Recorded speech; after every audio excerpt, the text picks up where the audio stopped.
कोई भी इंसान चाहे वो मेल हो फीमेल हो अपने बर्थ डेट से देख सकता है कि किस ईयर में उसकी शादी होगी। आइए अब हम चेक करते हैं। डिवाइन एंड डेस्टिनी में मित्रों आपका स्वागत है। अगर आपको जानना है कि मेरी शादी किस साल में होगी, कौन से ईयर में होगी, तो आपको सिर्फ अपनी बर्थ डेट का पता होना चाहिए। बर्थ डेट से हमें मूलांक मिलता है जिसे हम ड्राइवर नंबर कहते हैं। मूलांक से हम जान सकते हैं कि हमारी शादी कौन से साल में होगी। न्यूमरोलॉजी में 1 से 9 तक मूलांक होते हैं, यानी कोई भी डिजिट होता है उसे 1 से 9 तक लाना है, जीरो की कोई गिनती नहीं होती है। अब हम एक डेट लेते हैं 5/4/2001। इनका मूलांक हुआ 5। इजी है, ये हुआ मूलांक। एक दूसरी डेट लेते हैं हम 10/2/1990। 1 + 0 डबल को हमेशा सिंगल में कन्वर्ट करना है। इनका मूलांक हुआ 1। अगर डेट 22/9/1998 तो 2 + 2 यानी 4। अगर 25 है तो 7, 30 है तो 3, 31 है तो 4। आपको मूलांक 1 से लेकर 9 तक सिंगल डिजिट में लाना है। अगर 19 है तो 1 + 9 यानी 10, वापस 1 + 0 यानी 1। ये हुआ मूलांक। मूलांक अगर आपने पकड़ लिया या मूलांक को समझ लिया तो दोस्तों आपका आधा काम यहीं पर हो गया। पहले मूलांक को पकड़ी। मूलांक हमारे 1 से लेके 9 तक होते हैं और हमारी बर्थ डेट है वो 1 से लेके 31 तक होती है। अगर डबल डिजिट है तो उसे सिंगल में कन्वर्ट करना है और मूलांक को लाना है। मूलांक के बाद हमें पर्सनल ईयर चाहिए। वो कैसे निकालते हैं आइए हम देखते हैं। कोई भी एक डेट पकड़ते हैं 15/4/2001। अगर इनको शादी करनी है तो भाई इसके लिए चाहिए पर्सनल ईयर। 15/15 ले लो, यानी डे ले लो, मंथ ले लो और ईयर की जगह पे जो करंट ईयर है वो लगा 2024।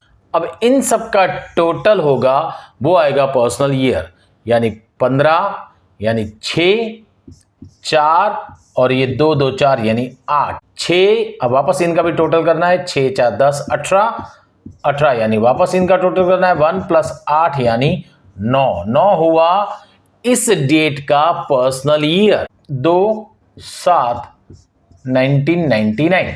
तो पर्सनल ईयर कैसे निकालते हैं? 2 लेना है, 7 लेना है और इस ईयर की जगह पे हमें लेना है 2024, यानी वापस टोटल करिए। 2 का 2 7 है, 2 2 4 4 8। इनका टोटल करिए 2 + 7 + 2 7 9 8 17। उसको भी टोटल करिए 1 + 7 यानी 8। तो ये हुआ पर्सनल ईयर। ये डेट वाले का पर्सनल ईयर ये है। अगर आपने अपनी डेट से पर्सनल ईयर निकाल लिया तो आपका काम 100% हो गया। फिर एक चार्ट मैं दूंगा जिससे आप जान सकते हो कि इस पर्सनल ईयर में मेरी शादी होगी या नहीं। एक और डेट लेते हैं 23/12/2000। अब इसका पर्सनल ईयर हम कैसे निकालेंगे? ये 5, ये 12 का 3 और वापस 2024 यानी 8। 5 3 8 8 16 यानी 7 पर्सनल ईयर। आशा करता हूं कि आप समझ गए होंगे कि पर्सनल ईयर हमें कैसे निकालना है। एक बार पर्सनल ईयर निकाल दिया और मूलांक जान गए। मूलांक और पर्सनल ईयर का ही खेल है। कोई भी आसानी से मूलांक और पर्सनल ईयर निकाल सकता है और चेकआउट कर सकता है कि क्या उसके मूलांक में वो पर्सनल ईयर है जिस साल में वो शादी करना चाहता है। मेल हो चाहे फीमेल हो, उससे कोई फर्क नहीं पड़ता है। बहुत आसानी से आप निकाल। अगर आप इस चैनल पर नए हो तो प्लीज सब्सक्राइब करिए, बेल आइकन को प्रेस करिए, शेयर करिए, लाइक करिए और फ्री में इस वीडियो का मजा लीजिए। अगर आप सीरियस हैं और कुछ अपने बारे में जानना चाहते हो, तो अगर आप पर्सनल कंसल्टिंग करना चाहते हो तो दिए गए नंबर पे व्हाट्सएप करिए, कॉल करिए। बहुत ही सस्ते में सच्ची सलाह आपको यहाँ से मिलेगी, ये मेरी गारंटी है। और आपको ऐसी सलाह मिलेगी जो कहीं और नहीं मिल सकती। और मित्रों आपके सामने एक चार्ट है जिसके अंदर मूलांक, यानी मूलांक किस बर्थ डेट के कौन से मूलांक हैं और पर्सनल ईयर भी दिया गया है। 1/10/1928 का मूलांक है 1। 2/11/2029 अगर डेट है तो उसका मूलांक है 2। 3/12/2130 का मूलांक है 3। ऐसे 9, 18, 27 का मूलांक है 9 और सामने है पर्सनल ईयर, यानी मूलांक के सामने पर्सनल ईयर है। मैं आपको गिनती करके दिखाता हूं कि इनमें से कोई भी आपकी बर्थ डेट है, उनमें से मूलांक निकालेंगे और सामने लिखेंगे पर्सनल ईयर। वो भी हमने देखा कि मूलांक कैसे निकालते हैं, पर्सनल ईयर कैसे निकालते हैं। अब हम देखते हैं एक एग्जांपल देकर कि अगर ये पूरी बर्थ डेट है तो उनकी शादी कौन से ईयर में हो सकती है। अब हम एक तारीख लेते हैं 15/1/2000। अब हमें वापस पर्सनल ईयर निकालना है। कैसे निकालेंगे हम? तो डेट रखिए, मंथ रखिए और करंट ईयर है 2024। अब देखिए 15 जो है डेट, उसका मूलांक है 1 + 5 यानी 6 को याद रखिए, वो मूलांक है। अब हम टोटल ये डेट का टोटल निकाल के हम निकालेंगे पर्सनल ईयर। 1 + 5 6, 1 का 1, ये 2 2 4 यानी 8, 6 1 7 8 15 और 15 का टोटल है 1 + 5 यानी 6। तो ये डेट है 15, जिसका देखिए 15 डेट का मूलांक है 6, तो 6 मूलांक है और पर्सनल ईयर आया 6। अब हमें चेक करना है कि 6 अगर किसी का मूलांक है, 15 डेट है और 6 मूलांक है, तो क्या पर्सनल ईयर 6 है? यस, 6 है। 15/1/2000 में जो पैदा हुए हैं उनकी शादी 2024 में हो सकती है। दूसरा एक एग्जांपल लेते हैं, ये आप खुद कर सकते हो, बहुत आसानी से है और आपको अच्छा भी लगेगा।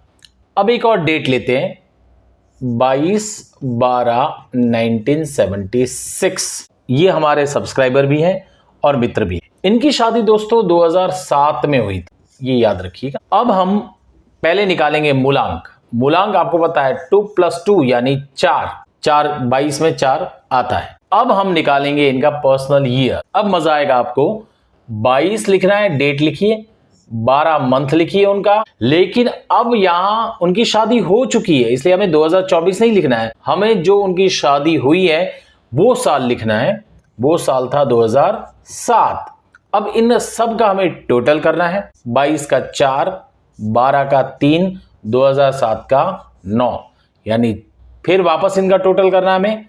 4 + 3 + 9, 4 3 7 9 16 और 16 यानी 1 + 6 यानी 7।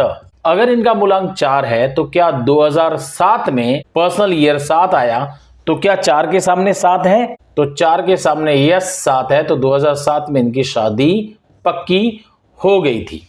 एक और उदाहरण लेते हैं, ज्यादा उदाहरण से आप समझ पाओगे। 25/6/1998। 25 का मूलांक होता है 7, 2 + 5 यानी 7। अब हमें पर्सनल ईयर निकालना है। 25/6 ये शादी करना चाहते हैं, तो 2024 करंट ईयर है। 25 का 7, 6 और ये 8, 7 6 13 8 21, 21 यानी 2 + 1 3। तो देखिए 7 के सामने 3 है क्या? 7 के सामने 3 नहीं है, यानी इस साल 7 इनका मूलांक है, तो इस साल शादी नहीं हो सकती है। तो कब होगी? थोड़ा सा फेरबदल करेंगे हम। अब वापस 25 ऐड कर लेंगे। 2 2 4 5 9। अब देखिए 7 6 13 9 22 यानी आएगा 4। तो क्या 7 के सामने 4 है? तो 7 के सामने 4 है, मतलब 2025 में इनकी शादी हो सकती है। ये फिक्स है, इसका आप स्क्रीनशॉट ले लो या तो किसी पेज में आप नोट डाउन कर लो। बाकी आपको मूलांक और पर्सनल ईयर निकाल लिया, आप अपने आप जान सकते हो, चाहे आप मेल हो फीमेल हो। अगर आपको शादी करना है या शादी की उम्र है या शादी की बातचीत चल रही है, तो आप जान सकते हो कि मेरे मूलांक से यानी मेरी बर्थ डेट से मेरा कौन सा पर्सनल ईयर है जिसमें मैं शादी कर सकता हूं। आशा है आपको ये समझ में आ गया होगा। भगवान आप सबका भला करे। हरिओम शांति तथास्तु।